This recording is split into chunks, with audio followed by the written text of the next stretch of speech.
চলো আজকের ভিডিওতে আমরা দেখে নেই কগনেট অবজেক্ট কি। এখান থেকে প্রায়শই বিভিন্ন পাবলিক পরীক্ষায় প্রশ্ন আসতে দেখা যায়, তোমরা প্রায়শই ভুল করে আসো। মাই ডিয়ার স্টুডেন্টস, এখানে একটা প্রশ্ন দেওয়া আছে, দেখো যে I dreamed a wonderful dream.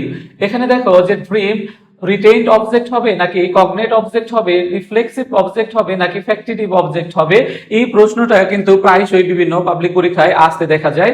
তো মাই ডিয়ার স্টুডেন্টস, এখানে দেখো I dreamed a wonderful dream, তাহলে এখানে এই ড্রিমড হচ্ছে দেখো ভার্ব এবং দেখো এটা হচ্ছে অবজেক্ট। এখন এই যে ভার্ব এবং এই যে অবজেক্ট, এটা কিন্তু দেখো যে একই ধাতু থেকে, দেখো যে একই একই ধাতু থেকে উৎপন্ন, দেখো উৎপন্ন।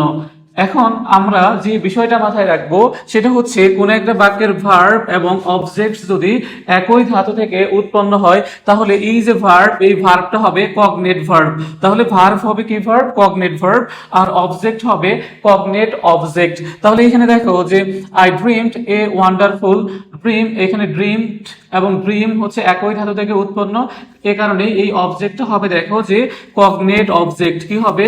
Cognate object. তাহলে আমরা খুব ভালো করে মাথায় রাখবো, কোনো একটা বাক্যের ভার্ব এবং অবজেক্ট যদি একই ধাতু থেকে উৎপন্ন হয়, তাহলে ভার্বটি হবে কগনেট ভার্ব আর অবজেক্টটি হবে কগনেট অবজেক্ট। তোমরা শুধু ভার্ব মুখস্থ করে ফেলো যে কগনেট ভার্ব, কিন্তু অবজেক্টটা সম্পর্কে তোমাদের আইডিয়া থাকে না, এই কারণে পাবলিক পরীক্ষায় আসলে ভুল করো। তাহলে আজকের ভিডিওটি দেখার পর আশা করি এই বিষয়ে আর ভুল হবে না।